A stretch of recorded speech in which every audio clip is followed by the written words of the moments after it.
Nggak ada orang sukses yang instan. Cuman balikan telapak tangan dapat, tidak. Kata Allah, lihat orang-orang dulu. Lihat orang-orang hebat dulu. Bagaimana mereka bisa kaya, bisa sukses, bisa punya posisi. Masat umul ba'sa, petakan olehmu. Kadang sudah mulai, masukkan tender, tiba-tiba gagal, diserobot orang. Kadang-kadang orang yang dapat, Anda yang ngajukan, itu biasa. Anda berlanjut, diterangkan oleh Allah, hei, tugas suami saat mulai pertama kali menikah, maka tugas yang pertama, siapkan untuk mencari nafkah. Bagaimana caranya ya Allah? Diturunkan oleh Allah. Satu, jangan takut kehilangan rezeki. Jangan pernah mencuri. Jangan pernah ngambil punya orang. Karena punya kamu akan saya berikan sempurna. Kamu ngambil punya orang, maka kamu akan menyulitkan diri sendiri. Itu akan dikembalikan pada yang berhak. Ya, turun Quran surah ke-51 ayat 22. Dirinci, begini cara nyarinya. Quran surah kedua ayat 168. Kalau Anda ingin cepat baru bergerak, rizkinya sudah dapat. Quran surah kedua ayat 172. Ada yang dahsyat, dia belum keluar, rizkinya yang mendatangi dia. Jadi nanti di Al-Quran ada 8 jenis rizki. Di antara yang paling hebat, ada yang belum Anda datang, rizkinya sudah menjemput. Ada orang mendatangi rizki, ada rizki mendatangi dia. Contoh, Al-Imam Asy-Syafi'i sedang berdiskusi dengan Imam Malik, gurunya. Kata Imam Asy-Syafi'i, Syekh, rizki itu mesti saya cari dulu, baru kita dapat. Kata gurunya, ya Syafi'i, ada rizki yang cukup kita beramal dekat kepada Allah, dia akan datang tanpa kita cari dengan ikhtiar manusia. Kata Syafi'i, mustahil. Kata Quran kan kita kerja dulu, baru datang. Kata Imam Malik, gurunya, kamu yang belum sampai. Kita amalkan ini, rizki datang. Maka berhenti sampai di situ, Imam Syafi'i pamit, di jalan tiba-tiba, beliau mendapati ada panen anggur, Pak, Bu. Terus dipanggil sama yang punya kebun. Ya, pemuda, katanya, sini. Mau bantu nggak? Kalau kamu bantu, kami berikan anggurnya. Maka beliau bantu, panen, petik. Sampai setelah selesai diberikan anggur yang besar-besar, hanum. Senyum, senang beliau. Ternyata senangnya bukan karena dapat anggur. Senangnya karena merasa pendapatnya benar. Kalau saya nggak bantu panen ini, nggak akan dapat saya anggur. Cuma karena saya bantu, saya diberi ini. Maka rasa senangnya inilah dibawa kemudian kepada gurunya, ingin laporan. Tapi perhatikan adabnya. Dia tidak mengatakan, guru, nih saya benar. Kalau saya nggak ikut panen, nggak dapat saya ini. Perhatikan kalimat Asy-Syafi'i. Guru, tadi saya di jalan, dipanggil oleh pemilik kebun, ikut panen anggur. Begitu saya bantu, saya diberikan anggur ini. Beliau tekankan dengan kalimat yang kencang pada kalimat, begitu saya bantu, saya dapat anggur ini. Imam Malik tersenyum mengatakan, Masya Allah Syafi'i, luar biasa. Ini siang begitu panasnya, tadi saya mau keluar ngajar, terfikir di benak saya, Allah, kalau ada anggur yang besar-besar, enak rasanya. Tiba-tiba kamu datang bawa anggur. Ini Imam Syafi'i kerja dapat sesuatu, Imam Malik terfikir sesuatu, datang rezeki. Kita ada di Quran surah ke-7, teman-teman, ayat ke-96, paling kanan sebelah atas di mushafnya. Baik, teruskan dulu. Ya, Anda dalam mencari kerja, ingat, kalau Allah yang sampaikan pasti terjadi. Jangan dikira mudah. Kata Allah, akan ada persaingan, akan ada kadang-kadang singgungan, akan ada tantangan, maka mulai petakan tantangan apa yang akan Anda lalui saat Anda mulai mencari nafkah itu. Maka turun Quran surah kedua ayat 214, paling kanan sebelah bawah. Am hasibtum an tadkhulul jannata. Hei, apa kamu mudah begitu saja mengira akan sukses dalam pekerjaanmu? Bahkan bisa diartikan surga, ingin masuk surga. Walamma ya'tikum mathalul ladzina khalau min qablikum. Sebelum engkau diuji seperti orang sukses dulu pernah sukses. Lihat mereka. Nggak ada orang sukses yang instan. Cuman balikan telapak tangan dapat, tidak. Kata Allah, lihat orang-orang dulu. Lihat orang-orang hebat dulu. Bagaimana mereka bisa kaya, bisa sukses, bisa punya posisi. Masat umul ba'sa, petakan olehmu tantangan apa yang akan dihadapi saat engkau bekerja itu. Satu, kata Allah, ba'sun, ada yang ringan. Ya, ba's. Ba'sa, jama' dari kata ba'sun. Dua, dara'. Dia sudah menengah, jama' dari kata durun. Tiga, zilzal. Ini yang paling tinggi puncaknya. Jadi kalau Anda sudah mendapatkan ini, yakinlah, berarti Anda akan mendapatkan posisi yang tinggi. Karena mustahil orang besar diuji dengan ujian yang kecil. Zilzal, ini bagian ketiga. Ba'sa, ba'sun, mulai. Kira-kira tantangan-tantangan ringan apa saja yang akan Anda hadapi? Ya, kalau saya contohkan misalnya dengan contoh yang lain singkat, Anda mau ke masjid, ingin konsisten, mulai hijrah, ingin dekat dengan Allah, tiba-tiba yang tadinya nggak mau ke masjid, mulai ke masjid, diuji dengan hujan. Hujan kecil, rintik-rintik, shower. Begitu hujan, orang Arab mengatakan kalau hujannya bisa lewat tanpa payung pun, orang Arab mengatakan la ba'sa. La ba'sa ini ringan. Orang kita sambungin, labas. Dari bahasa Arab, lewat. Nah, jadi kalau Anda mau berangkat nih, siap bekerja, siap hadapi tantangan. Baru mau lewat hujan kecil, berarti itu tantangan kecil kita lewati. Macet, petakan, cari jalan yang kemudian sempurna, jalan yang kosong, buka Google-nya, buka Waze-nya, buka map-nya, cari. Jadi kalau pada yang kecil aja belum kita lewati, bagaimana mendapatkan yang besar? Anda mau ke masjid, dikasih hujan kecil, mau berangkat gak jadi. Papa, kenapa gak jadi? Hujan mah, kan ada payung, takut riak. Setelah itu maaf, tantangan fisik. Kadang-kadang mulai ke fisik, mulai mengganggu. Ya, maaf, dirincikan kemudian oleh Al-Quran. Turun Quran surah ke-21, ayat 87 sampai 88, kisah Nabi Yunus alaihissalam. Yunus beraktivitas, bekerja, bukan berarti nggak ada tantangan. Kadang-kadang dibawa, kadang-kadang diusir, kadang-kadang Anda dapat misalnya proyek, kadang-kadang sudah mulai masukkan tender, tiba-tiba gagal, diserobot orang, kadang-kadang orang yang dapat, Anda yang ngajukan, itu biasa. Kata Allah itu biasa, bukan cuma Anda, yang lain pun ada. Bukankah Allah ajarkan kisah Sayyidah Hajar alaihissalam dengan Ismail? Bukankah bolak-balik naik Safa Marwah, kadang di atas, kadang di bawah, kadang lihat peluang sampai Marwah ternyata bukan air. Terkadang Anda yang bekerja, tim yang lain yang mendapatkan karena kerja keras Anda, bisa jadi terjadi. Bukankah yang kerja keras Hajar yang dapat Ismail? Mungkin Anda yang konsep, yang dapat minyaknya orang lain. Mungkin Anda yang kerja, kan yang suksesnya teman Anda, gak ada masalah. Dan itu kemudian akan bermanfaat bagi Anda. Tidak mungkin setiap keringat yang keluar dari diri kita mustahil, kecuali akan melahirkan manfaat yang kembali pada diri kita. Tantangan. Tapi yang paling dahsyat, ini yang gak ditemukan di sebagian referensi yang kita baca. Ketika Allah menjelaskan semua tahapan-tahapan tantangan ini sampai ke puncaknya zilzal. Zilzal itu kalau bahasa sekarang gempa. Ada ujian yang menggoncang hati kita. Ketika Anda kerjakan, ya Allah, tantangannya dahsyat. Kenapa mesti saya, ya Allah? Kau nggak selesai-selesai, ya Allah. Itu wajar, teman-teman, itu biasa. Kata Allah, orang dulu saja mengatakan, mata Nasrullah, kapan ini selesai? Berbahagialah kalau teman-teman sudah mendapatkan tantangan puncak yang paling tinggi ini. Ini artinya Allah sedang mempersiapkan Anda menjadi orang besar di kemudian hari. Dan cara mengatasinya diturunkan Quran surah ketiga ayat 142, paling kiri sebelah atas. Perhatikan dahsyatnya. Yang pertama diterangkan tantangannya, yang kedua dijelaskan cara mengatasinya. Saya mau berhenti sampai di titik ini, nanti saya terangkan cara berinteraksi dengan Al-Quran. Ya, perhatikan baik-baik. Kata Allah, jika kelak engkau sudah bisa memetakan tantangan ini, maka siapkan solusi untuk mengatasinya. Ayatnya dibuka dengan kalimat yang sama persis. Saya pernah sampaikan teori ini di dua perusahaan besar di Indonesia. Yang pertama, ada salah satu perusahaan, karena ini direkam saya nggak sebutkan perusahaannya, perusahaan otomotif besar, sedang turun gratis, kemudian juga ada inflasi yang tinggi. Terus saya terangkan teori Quran. Dia praktekkan berhasil, Pak. Padahal saat itu saya presentasi di depan non-muslim. Non-muslim. Sales-sales se-Indonesia dikumpulkan, saya bedah tentang ini. Dan mereka berhasil. Sampai sekarang naik lagi. Yang kedua sama, ini direkturnya juga non-muslim. Tapi nggak apa-apa, kita diskusi. Dan mau mendengar teori ini. Dan praktekkan, naik. Ya, dulu di satu perusahaan minyak juga. Sedang turun, karyawan semua dikumpulkan. Lalu kita bahas tentang ini, kita terangkan. Yang ini yang paling menarik dari Al-Quran. Kalimatnya sama persis. Quran surah ketiga, ayat 142. Am hasibtum an tadkhulul jannata. Apa Anda duga akan begitu mudah mendapatkan kesuksesan dalam hidup? Tolong fokus baik-baik. Jangan selalu mengartikan jannah dengan surga. Karena asal kata jannah itu artinya kesuksesan, kebahagiaan yang belum tampak.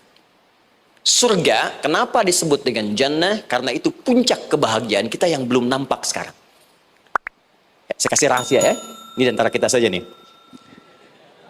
Kalau ada kata jim dengan nun di depannya, itu pasti tidak nampak, tersembunyi. Apapun tambahannya. Ya, misal, jin kenapa disebut dengan jin? Karena memang ketika diciptakan, dia tidak tampak, tersembunyi. Lawannya ins, karena itu kita disebut ins, karena saat lahir kita tampak. 18 kali disebutkan dalam Al-Quran. Ya ma'syaral jinni wal ins, wa ma khalaqtul jinna wal ins. Jadi jin disebut jin karena memang fitrahnya tersembunyi, nggak nampak. Jadi kalau ada jin melakukan penampakan, itu jin sedang kena masalah, sedang keluar dari fitrah. Sama dengan manusia, harusnya tampak. Jadi kalau ada manusia yang senang sembunyi-sembunyi, dia sama dengan, bukan saya yang bilang, sedang punya masalah. Ke kantor, sembunyi-sembunyi, hati-hati Pak Alfian tuh. Biasa ada pintu depan, masuk pintu belakang. Suami di rumah, buka WA, sembunyi-sembunyi, Bu hati-hati tuh. Pulang lewat pintu belakang, berarti sedang punya persoalan dalam hidup. Setiap ada jim dengan nun, pasti tersembunyi. Ibu punya janin, rahim, dalam rahim ada janin. Kenapa disebut dengan janin? Jim, nun, ya, nun. Karena sosok itu belum nampak dalam pandangan kita. Nanti kalau sudah lahir, baru tampak. Jannah, kenapa disebut jannah? Karena belum tampak dalam pandangan kita. Nanti kelihatan. Karena itu dalam Al-Quran, kata jannah itu tidak dikhususkan dengan surga. Tidak dikhususkan dengan surga. Kadang-kadang menunjuk aspek kesuksesan yang belum tampak.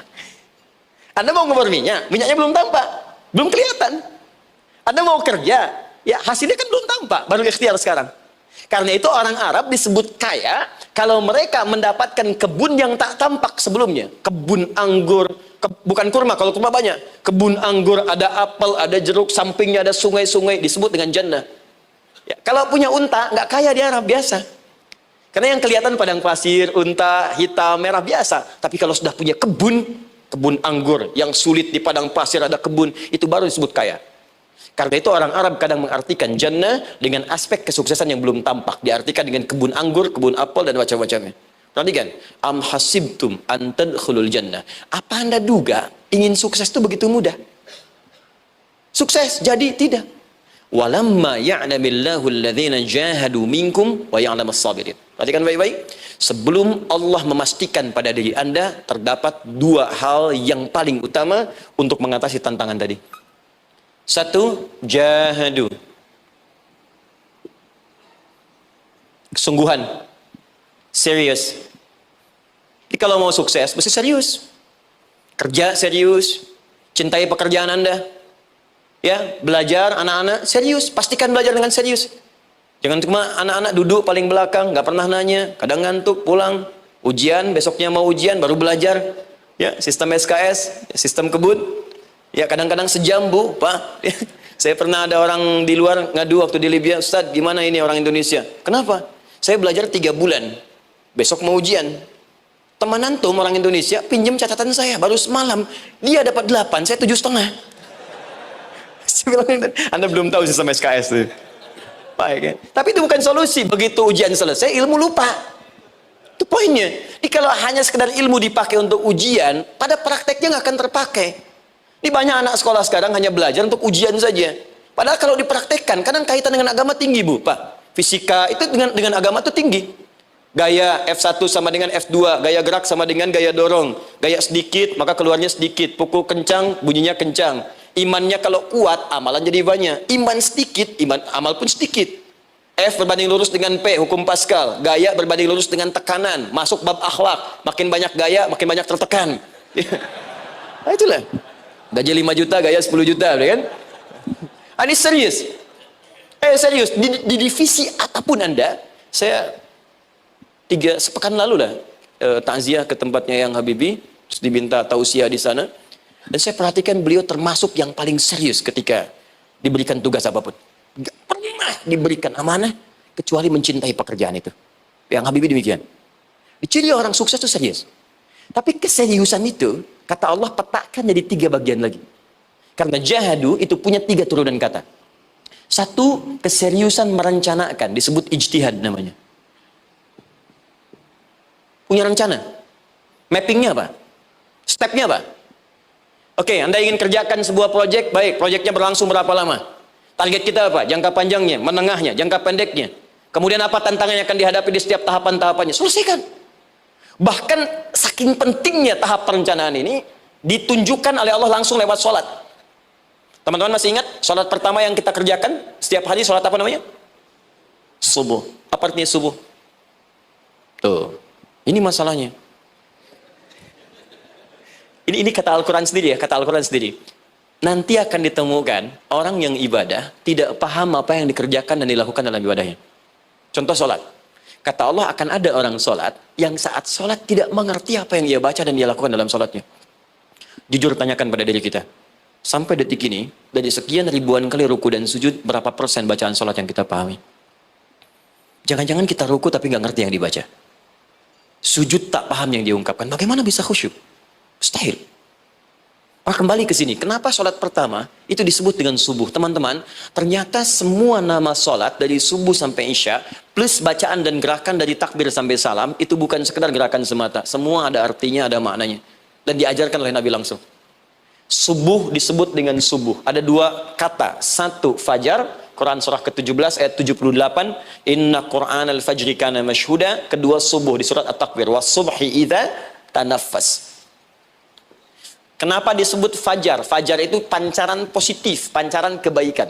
Jadi kalau yang baik disebut fajar. Kalau yang jelek disebut fujur. Fujur ada di Quran surah 91 ayat 7 sampai 8. Wa nafsi wa ma sawaha fa'alhamaha fujuraha wa taqwaha. Fujur itu rambatan, gelombang buruk yang muncul dari nafsu. Ya, ditembuskan ke elemen tubuh kita. Misal gini. Tiba-tiba pengen marah. Ya, di tubuh kita mengatakan melotot, maka ini ada pancaran di hati kita nyambung kemudian ke mata. Ini rambatan dari sini ke mata disebut fujur namanya. Mau ke tangan pukul, masuk ke tangan. Itu rambatannya disebut fujur namanya. Ya. Yang baiknya disebut fajar. Ya, misal saya ingin sholat, tiba-tiba hati mengatakan sudah azan, merambat ke kaki, cepat melangkah, cepat wudhu. Nah, itu rambatannya disebut fajar namanya, atau infajar. Ini pasti ada, ya. Fujur nama lainnya nafsu. Disebutkan 115 kali dalam Al-Quran. Takwa, rambatan fajar, sumbernya takwa. Disebutkan 115 kali dalam Al-Quran. Di jiwa kita ada takwa, ada nafsu. Takwa yang dorong malaikat, disebutkan 88 kali dalam Al-Quran. Nafsu yang dorong setan, disebutkan sama 88 kali. Di setiap Anda akan mengerjakan satu hal, pasti akan yang mendorong pada yang baik, akan mencegah dari yang baik itu nafsu. Pasti itu. Pak Alfian mau tanda tangan proyek. Tiba-tiba disodorkan, Pak, ini Pak, kok begini proyeknya? Perbaiki, karena ada yang nggak beres. Tapi fee-nya lumayan Pak, 1 miliar. Nggak bisa, jiwa takwa mengatakan jangan terima Pak. Bapak mengatakan maaf, ini jari tahiyat, gak akan pernah dipakai maksiat, perbaiki, datang lagi. Ini Pak, kok sama? Fee-nya diperbaiki Pak, 100 miliar. Nafsunya mulai berkata, terima. Takwanya bilang, jangan. Hanya beliau katakan, tangan tahiyat nggak akan pernah dipakai maksiat. Tapi tunggu, saya istighfar dulu.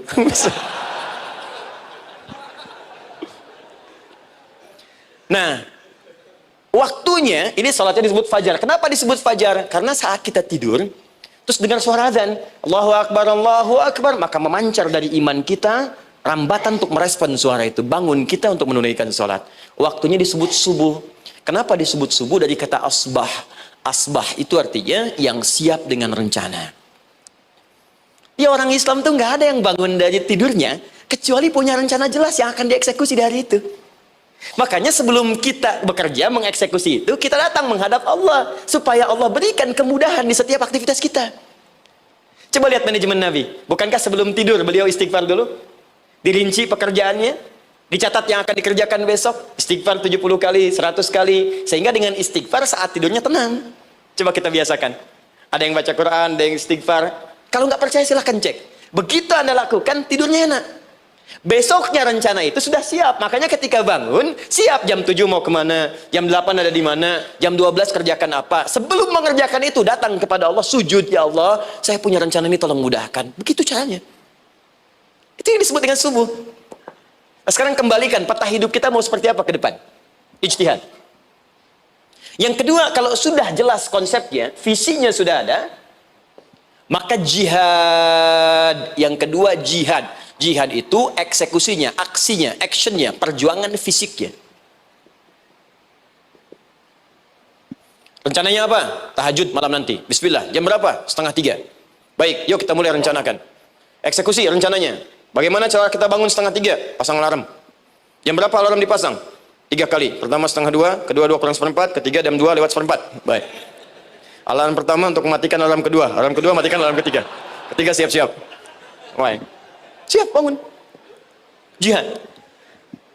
Awas, ini penting ya. Jihad itu jangan dipersempit maknanya kepada situasi peperangan saja, tidak. Banyak jihad itu luas sekali medannya. Karena jihad itu perjuangan fisik.